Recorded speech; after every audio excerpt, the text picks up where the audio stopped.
Hello, hello, কি অবস্থা? বলছি আমি যে মাঠের ভিতরে, আপনার দেখি না।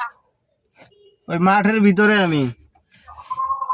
কোনে আপনি এই যে বালু মাঠের সামনে?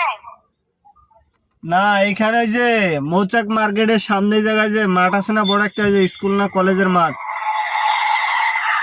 হ্যাঁ, আমি এই যে আপনাদের যে মৌসুম আমের গল্লি মার্কেট আছে না? হ্যাঁ হ্যাঁ আমের গল্লি মার্কেটে যে বালুর মাঠ আছে না, খেলার মাঠ, হ্যাঁ হ্যাঁ, ওই যে ফুটবল খেলতেছে ছেলেরা। আমি এইখানে আছি। ওই মাঠের ভিতরে ঢুকেন, আমি মার্কেটের ভিতরে আছি। কি? মাঠের ভিতরে ঢুকেন, আমি ভিতরে আছি। মাঠের ভিতরে ঢুকবো? হ্যাঁ হ্যাঁ। আরে আমি দেখতে চলে যাবো, যাবো মার্কেটে যাবো। আর মাঠের ভিতরে আন, গাড়ি নিয়ে আমি ভিতরে আছি।